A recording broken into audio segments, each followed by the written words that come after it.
Bienvenue sur ma chaîne. Nous avons fini la formation du plan d'archer. Dans les vidéos dernières, plan d'archer de A à Z en 2D et en 3D. J'espère que vous avez suivi les vidéos en ordre. Et on va commencer maintenant la formation du plan béton armé. On va faire une formation de A à Z, plan en 2D et en 3D. On va expliquer tous les éléments du plan béton armé, tous les détails, les coffrages, tous ceux qui travaillent dans le domaine génie civil, soit débutants, étudiants, ceux qui travaillent dans le chantier, vous allez bénéficier d'une formation gratuite. Abonnez-vous et encouragez-moi. À la fin de cette formation, vous allez comprendre les bases du béton armé, lire un plan de structure, dessiner un plan de coffrage et de ferraillage et préparer un plan professionnel pour impression. Et on va voir le dessin en 2D et aussi en 3D. Abonnez-vous et suivez les vidéos en ordre. Je vais faire la même méthode avec laquelle on a travaillé dans les plans d'archer. On va dessiner et on va faire des cours, premièrement, par exemple, pour la fondation, le coffrage fondation, et ensuite le coffrage des planchers, et ensuite les détails, chaque détail dans un cours. On va faire un cours pour l'escalier, les poteaux, les poutres, les coupes, etc. Et à la fin, je vais dessiner un autre projet où on va rassembler toutes les étapes. Alors, suivez-moi et encouragez-moi dans les commentaires. Pour dessiner un plan béton armé, il nous faut bien sûr un plan d'archer.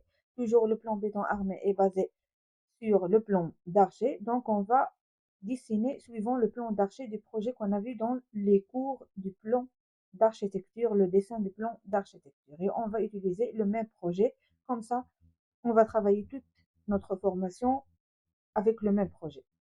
Premièrement, et avant de commencer, toujours, il faut enregistrer le dessin. On va enregistrer sous. On va l'appeler projet béton.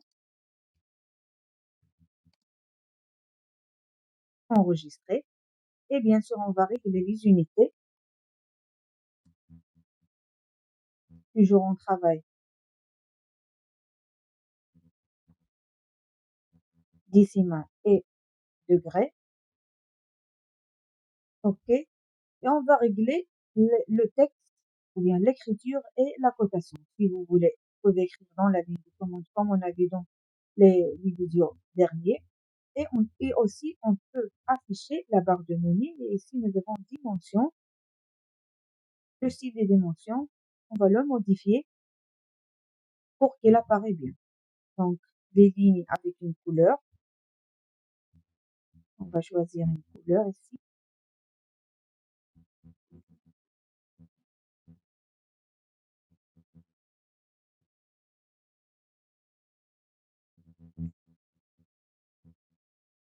Les symboles, on va utiliser 10. L'écriture, 15. Et bien sûr, les unités, si vous voulez deux nombres ou bien un seul nombre. OK. Je vais fermer. Ensuite, format, le style de texte. Et on va donner une hauteur de 20. Appliquer et fermer. Comme ça, nous avons réglé l'écriture, le style de cotation et aussi les unités. Je vais cacher cette barre de menu et on va créer les calques. Si vous voulez, vous pouvez travailler avec les calques et si vous voulez, vous pouvez travailler sans calque. Mais bien sûr, comme j'ai dit, c'est mieux de travailler avec les calques. Le dessin, comme ça, est plus propre. Je vais créer un calque pour cotation, premièrement, un autre calque pour texte,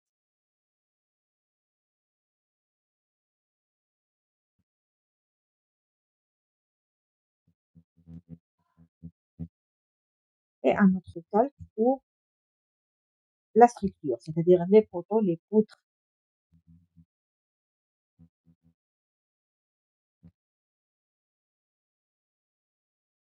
Et bien sûr, pour les axes, aussi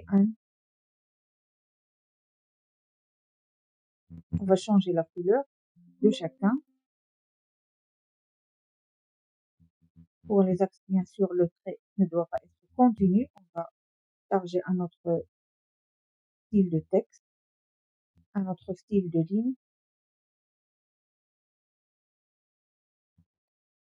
Je vais fermer. Pour la cotation, on laisse la couleur blanc. Et pour le texte, on peut utiliser une autre couleur, mais bien sûr, vous pouvez la changer dans le dessin. Si nous avons besoin d'autres calques, on va l'ajouter. Et on va ouvrir maintenant notre plan d'archi. Comme j'ai dit, toujours le plan béton armé est basé sur un plan d'archi. On va prendre notre projet qu'on a vu dans les cours des dessins du plan d'archi et on va prendre seulement les vues en plan dans notre dessin. Je vais copier seulement les vues en plan. Je vais les copier et les mettre dans mon plan.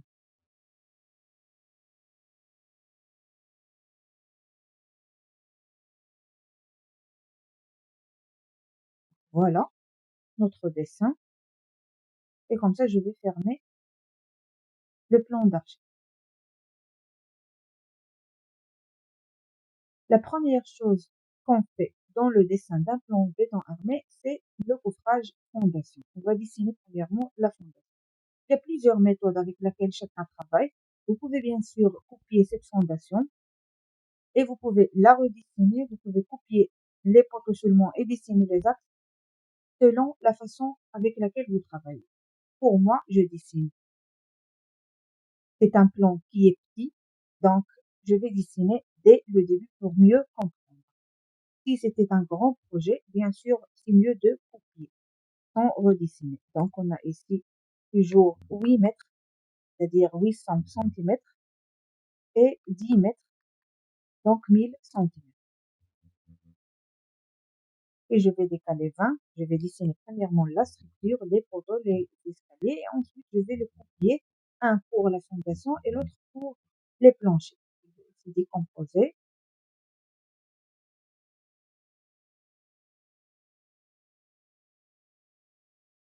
Voilà. Et bien sûr, pour le dessin ici à l'intérieur, comme j'ai dit, vous pouvez copier ou bien vous pouvez bien sûr aligner votre dessin avec le dessin d'archer pour que ça soit plus facile. Et vous allez directement aligner les lignes de votre dessin ou bien les copier.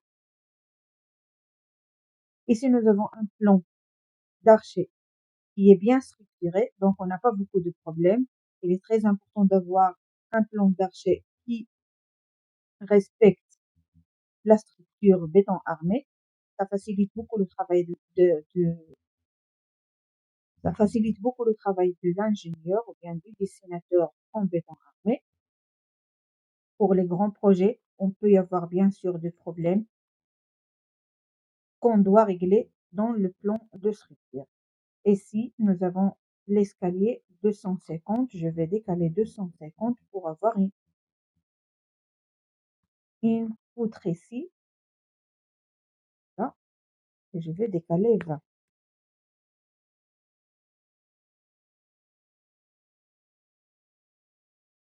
Pour l'escalier, je vais les copier directement.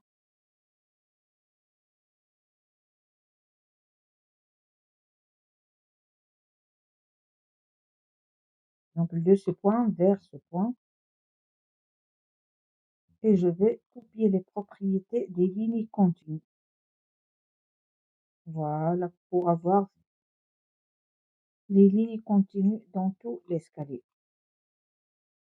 Et ensuite, on va mettre les poteaux. Comme j'ai dit, ce plan d'archer est petit et il est bien structuré, donc on va pas y avoir des problèmes. On va mettre les poteaux dans la place où le plan d'archer a mis les poteaux et on va utiliser un poteau rectangulaire. Bien sûr, j'ai dit dans les plans d'archer que c'est l'ingénieur qui dimensionne le poteau, pas le plan d'archer. Ici, dans le plan d'archer, on a toujours 25 par 25 seulement pour savoir la position du poteau. Mais dans le plan béton armé, bien sûr, on doit dimensionner les poteaux. On travaille avec des poteaux carrés ou bien des poteaux circulaires ou bien des poteaux rectangulaires. Dans ce cas, je vais travailler avec les poteaux rectangulaires et on a un R plus 1. Donc, je vais utiliser 25 fois 35, c'est suffisant. Je vais dessiner un rectangle de 25 cm, bien sûr, fois 35 cm. Ça dans le rez-de-chaussée et dans l'étage, on va avoir 25 fois 30. Donc je vais assurer. Bien sûr, les poteaux carrés, on l'utilise dans les grandes surfaces ou bien si nous avons une grande hauteur ou bien si on a des commerces. Copier le poteau et une rotation pour avoir un poteau dans le sens vertical et un poteau dans le sens horizontal. Et on essaie toujours d'avoir le même nombre des poteaux horizontaux et les poteaux verticaux. Ici, pour positionner les poteaux, il faut voir bien sûr le plan d'archer. Par exemple, le poteau ici, nous avons une porte et un mur bas. Alors, c'est mieux d'avoir un poteau vers le sens de mur pour qu'il ne paraisse pas dans la porte. Donc, je vais mettre le sens ici vers le mur. Et toujours, ces 5 cm doivent être derrière les portes. Ici. Et on a ensuite, dans ce poteau, nous avons la possibilité de le mettre vers le sens des murs ici. Même si nous avons 2 portes, on va le mettre au milieu. Car si on la met vers le sens de ce mur, on va y avoir un problème ici. Et si on le met vers le bas, on va y avoir un problème dans le salon. Donc, c'est mieux de le mettre suivant ce mur, même si nous avons ici 2 portes. On peut bien sûr décaler les portes un peu. Donc, je vais mettre, voilà, je vais essayer de le mettre au milieu. Et c'est mieux bien sûr de le décaler vers ici pour ne pas y avoir cette sortie dans le salon. Et ensuite, nous avons ici une porte. Donc, c'est mieux bien sûr de le mettre dans le sens des murs. Toujours ici, on doit chercher le sens des murs de 20. Donc, je vais mettre le poteau ici vers ce mur. Et on a aussi, donc je vais le mettre vers le sens toujours de mur. Et là, comme vous voyez, nous avons toujours un salon. Donc, je vais le mettre vers le sens des murs de 20 et je vais le mettre vers la fenêtre. On va décaler la fenêtre un peu car ici, je ne vais pas avoir une sortie dans cette chambre. Donc, je vais,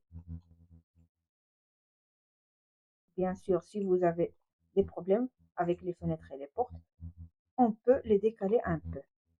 Et ici, nous avons ce vide, donc c'est mieux de le mettre vers le sens de mur toujours devant. Alors, je vais copier. Il faut bien positionner les poteaux pour ne pas y avoir des problèmes dans le chantier. Et bien sûr, il y en a qui travaillent avec des voiles pour ne pas y avoir ces sorties de 5 cm. Et ici, nous n'avons pas beaucoup de problèmes, donc on va dessiner ou bien on va positionner les poteaux de ce sens,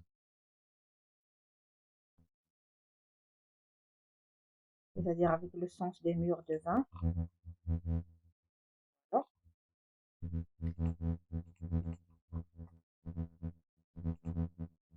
Et dans l'autre côté, vers le sens des murs. On a 1, 2, 3, 4, 5, 6. 1, 2, 3, 4, 5, 6. Donc, je vais laisser les poteaux ici vers le sens des murs de 20 et bien sûr ces murs.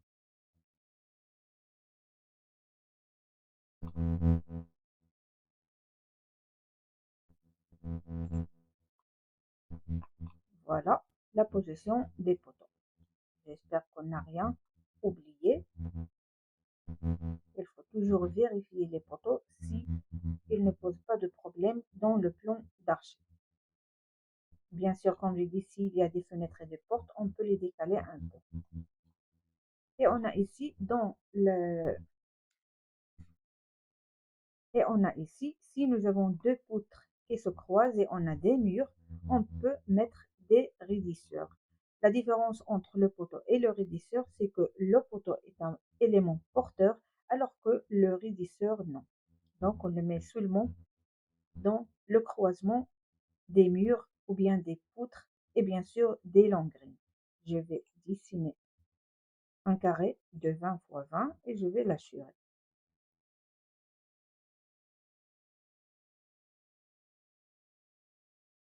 On va donner une autre couleur pour qu'elle apparaisse. Je vais copier vers l'autre mur. Et bien sûr, si ça ne pose pas de problème, s'il n'y a pas de porte ou de fenêtre, voilà. Je vais écrire ici éditeur.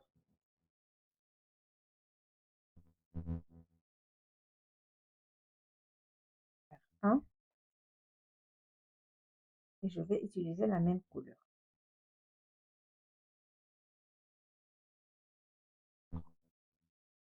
Voilà. Nous avons fini la structure. On va copier cette structure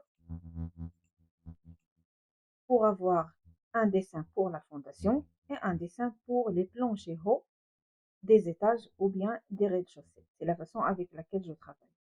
Donc, premièrement, pour la fondation, je vais dessiner la fondation ici. On va supprimer les marches d'escalier, on laisse seulement les premiers, seulement pour savoir d'où commence l'escalier.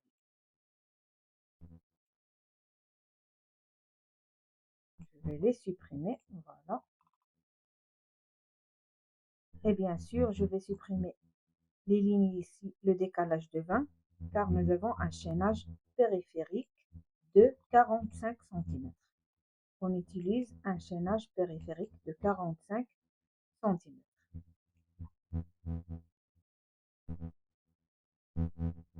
Donc, je vais l'effacer. Le chaînage périphérique est une poutre continue qui fait le tour du bâtiment. Il évite les fissures et il résiste au séisme et il relie les murs avec les poteaux. Donc je vais décaler 45 cm. Et on a bien sûr un chaînage bas et un chaînage haut. La fondation, dans la fondation, on a deux niveaux. Il faut bien comprendre la fondation. On a le niveau, on a le dallage, la dalle de forme qu'on appelle dallage, et on a un niveau où on a les semelles, c'est-à-dire on creuse jusqu'au bon sol pour mettre les semelles et bien sûr un chaînage bas. Et on l'appelle fondation. Il y en a qui travaillent avec un seul dessin pour le coffrage fondation. Il rassemble les semelles et le dallage. Et il y en a qui travaillent avec deux coffrages de fondation. Un coffrage pour le dallage où on mentionne le dallage, le chaînage haut, et un coffrage pour les semelles et le chaînage bas. Je vais dessiner maintenant les axes. Toujours dans la fondation, il est nécessaire de dessiner les axes. Donc, 10, je vais décaler 10 cm pour le dessin des axes. Bien sûr, la fondation, c'est une partie de la structure qui transmet les charges du bâtiment vers le sol. Et on a dans la fondation les semelles, les longrines, le chaînage, les poteaux et le dallage. Nous avons dessiné le chaînage périphérique comme vous voyez. Je vais envoyer ces lignes vers le calque des axes, c'est mieux. Et on a dessiné les poteaux. Nous avons dessiné aussi le début des escaliers. Et on va dessiner maintenant les axes. Je vais l'envoyer vers le calque axe. Voilà.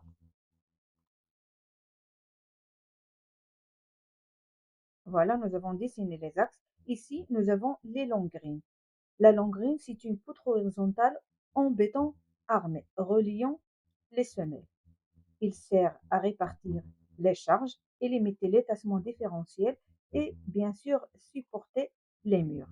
Donc, ici, les éléments qu'on a, on a le chaînage périphérique, les longrines et les poteaux. Et nous avons ici deux raidisseurs et on va ajouter des massifs. Les massifs, il est toujours en gros béton, on le met sous les raidisseurs ou bien sous le croisement de deux longrines. Et aussi, si on a une longrine avec une grande longueur, on met un massif au-dessous du milieu de cette longrine. Par exemple, si on a 5 mètres ou bien plus. Donc, je vais démontrer 50, 50. Voilà. J'essaie d'expliquer chaque élément, mais on va voir bien sûr dans les détails de chaque élément plus d'informations.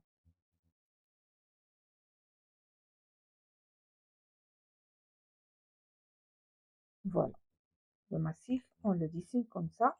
Je vais donner une autre couleur et on le met bien sûr sous les raidisseurs comme j'ai dit et sous les longues grilles. Il est juste au-dessous,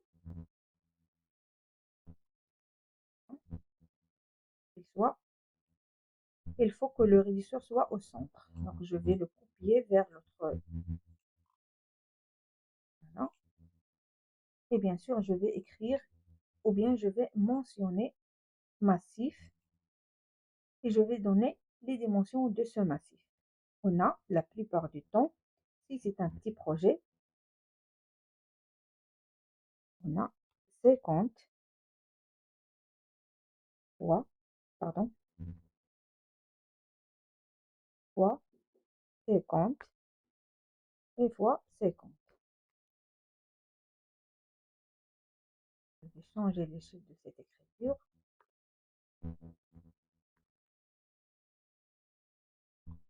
Et aussi la couleur. Pour avoir les éléments comme ça, on change beaucoup de couleurs pour avoir chaque élément avec une couleur. Voilà. Et voilà. Et ensuite, on a la cotation. Je vais coter mon projet. Je vais aller premièrement au calque de cotation. Et je vais copier. Pardon, je vais coter et on utilise toujours la cotation continue pour gagner du temps.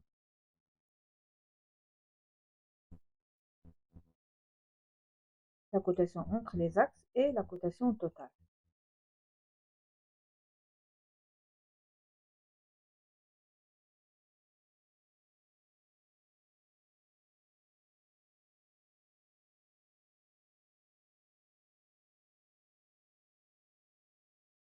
Bien sûr, tous les éléments de fondation sont dimensionnés, comme j'ai dit, par un ingénieur ou bien un programme de structure, mais dans les petits projets, la plupart du temps, le chaînage périphérique, c'est 45. On a un chaînage haut où on a 45 fois 20 de hauteur et un chaînage bas où on a 45 fois 15 de hauteur.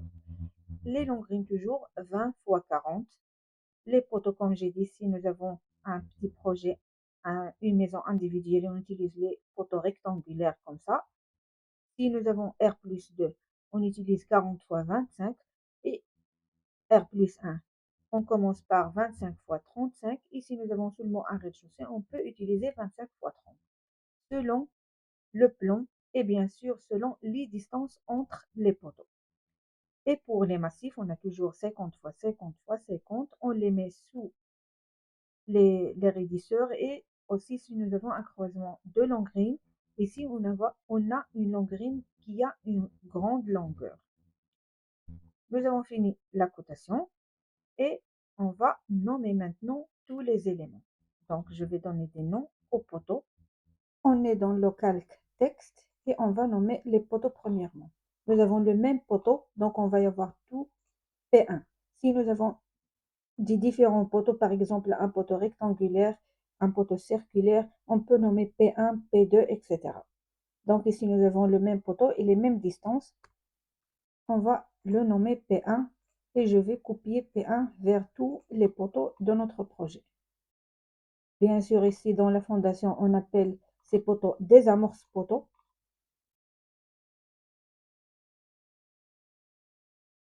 Voilà, et on va nommer aussi le chaînage. Donc je vais laisser une écriture ici et je vais écrire CH. CH. Le chaînage périphérique est une poutre continue qui fait le tour du bâtiment. On a deux chaînages, on a un chaînage haut comme j'ai dit et un chaînage bas. La fondation, dans la fondation, on a deux niveaux. Le niveau du dallage, où on a la dalle de forme, et le niveau des semelles, le bon sol, qu'on doit creuser jusqu'au bon sol. Et là, on met les semelles. Je vais copier une rotation pour nommer l'autre axe.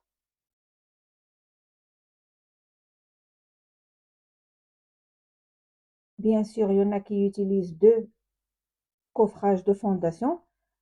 Un coffrage pour le dallage, le niveau du terrain naturel, et un coffrage pour le niveau du bon sol et le niveau du semelle. Là, vous allez appeler dans le niveau du dallage chaînage bas, chaînage haut, pardon, et dans le niveau du semelle chaînage bas. Mais ici, je vais rassembler dans un seul coffrage, c'est la façon la plus utilisée. Donc, nous avons nommé le chaînage et on va nommer maintenant les longues grilles. Je vais copier toujours et je vais nommer L1. Bien sûr, parce qu'on a la même longue grille 20 x 40. Si nous avons une longue grille d'autres dimensions, on va l'appeler L2. Et bien sûr, L3 si nous avons plus. Donc, je vais nommer tous les longues grilles. La longue grille, c'est une poutre horizontale en béton armé reliant les semelles. Ou bien, il relie les poteaux dans le niveau du dallage. Ici, nous allons utiliser les longues grilles dans le niveau du dallage, car nous avons un petit projet, on n'a pas besoin de relier les semelles dans le niveau du bon sol. L1 toujours. Ici, nous avons un terrain où on n'a pas beaucoup de problèmes. Voilà. Donc, on va utiliser les longues grilles dans le niveau du dallage. Et bien sûr, si nous avons une semelle excentrée, on va utiliser une longue grille de redressement. Après les longues grilles, nous allons utiliser ou bien nous allons dessiner les semelles. Dans ce projet, on va travailler avec des semelles isolées. Il y a plusieurs types de semelles aussi. On a les semelles isolées qui supportent un seul poteau et on a les semelles filantes qui continuent sous un mur en béton armé en acier. Et on a le radier général, c'est une grande dalle couvrant toute la surface, par exemple pour les ascenseurs. Ici, nous avons un petit projet, donc on va utiliser seulement des semelles isolées. Nous allons utiliser deux semelles isolées sous les deux poteaux au centre et on va ajouter deux semelles excentrées dans les deux poteaux ici car nous avons une longueur entre les poteaux, donc on va y avoir des charges. Les semelles sont toujours calculées par un ingénieur et je vais dessiner premièrement ici les semelles. Je vais aller premièrement au calque de structure et je vais dessiner des semelles de D, entrée 1,50 m, entrée 1,50 m.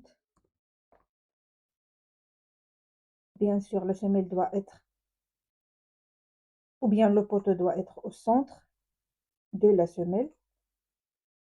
Donc, je vais utiliser cette méthode.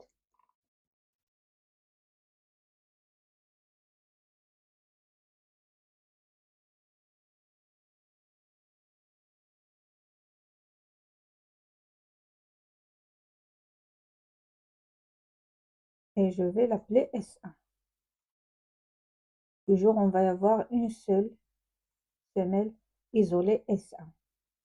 Les mêmes dimensions. Donc, S1.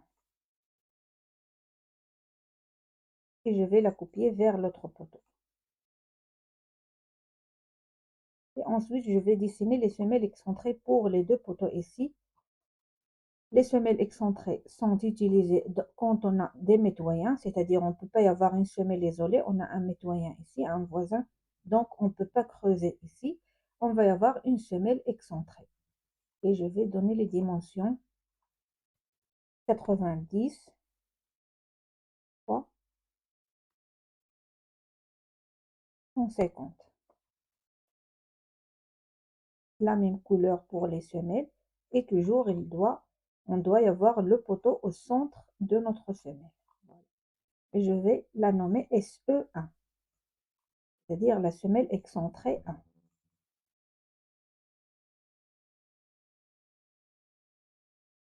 Copier vers l'autre poteau.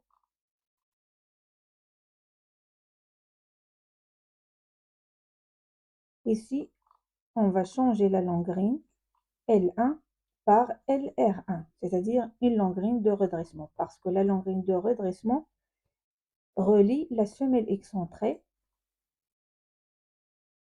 et les semelles isolées. Donc, on doit y avoir toujours dans le côté des semelles excentrées des longrines de redressement. Voilà, bien sûr, ici les semelles, comme j'ai dit, sont dans un autre niveau. C'est pas le niveau directement sous le dallage, c'est le niveau bon sol. On creuse vers le niveau bon sol. La plupart du temps, si on a un sol où on n'a pas beaucoup de problèmes, c'est 80 centimètres. Ou bien on peut dire 1 mètre et 1 mètre 20 centimètres, entre 80 et 1 mètre 20. Et sous les semelles, toujours sous les longrines, sous le chaînage, pardon, on a un béton de propreté. C'est une couche de béton maigre sous les semelles qui protège les armatures et pour obtenir une surface propre, pour éviter aussi le contact direct avec le sol. La plupart du temps, on a 10 centimètres d'épaisseur pour le béton de propreté. Donc, tous les éléments de fondation, avant de les mettre sur le sol directement, on met une couche de béton de propreté sous les semelles, sous les longrines, sous le chaînage. Et comme j'ai dit, on a deux niveaux. Et comme j'ai dit, on a deux niveaux. On a le niveau du bon sol et le niveau du terrain naturel où on a le dallage. Donc, les semelles ici sont dans le niveau du bon sol et aussi le chaînage bas. On peut y avoir les longrines aussi et les longrines de redressement dans le niveau du bon sol, c'est-à-dire le niveau des semelles. Mais si on a un projet, un grand projet, ou bien si ça nécessite une liaison entre les semelles. Si ce n'est pas nécessaire, on peut y avoir seulement les semelles dans le niveau du bon sol. On va voir tout ça dans les coupes et aussi dans le dessin 3D. Après les semelles, on va donner l'épaisseur du dallage et aussi l'acier du dallage. Il faut mentionner bien sûr l'épaisseur du dallage. On va y aller au texte. Et je vais écrire ici, on a le dallage de 10 cm d'épaisseur. Donc je vais écrire 10 et je vais l'encadrer.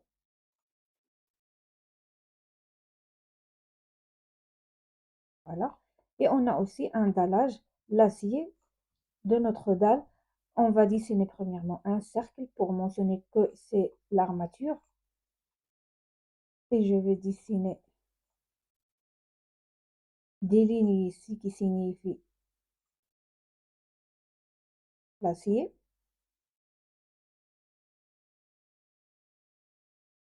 La même chose dans l'autre côté.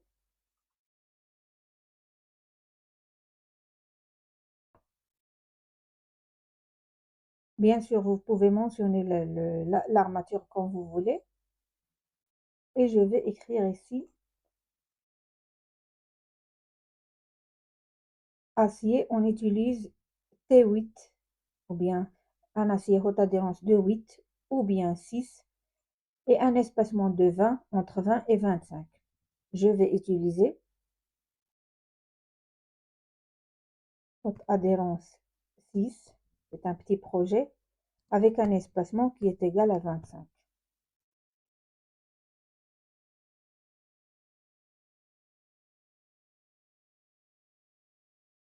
Et bien sûr, selon la dalle ou bien selon le dallage.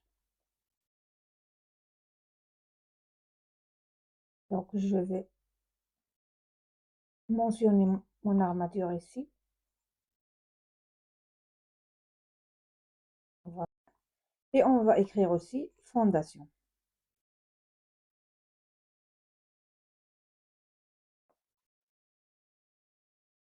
Et voilà notre fondation et notre coffrage de fondation. Vous voyez bien sûr la différence entre la fondation du plan d'archer et la fondation d'un plan béton. Ici, dans le plan d'archer, comme on a déjà dit, on voit seulement la position des regards, la position des poteaux et une cotation avec des axes. Mais dans le plan béton armé, on a les éléments de la structure. On a les poteaux avec une nomenclature pour savoir les dimensions de ce poteau. On a un chaînage périphérique et on a des longrines, des semelles et bien sûr l'armature et l'épaisseur de notre dalle. Ce sont les éléments les plus importants qu'on doit y avoir dans une ou bien dans un coffrage d'une fondation. Merci de me suivre. Abonnez-vous pour plus de vidéos. On va voir dans le vidéo prochain le dessin des planchers hauts, du rez-de-chaussée et d'étage.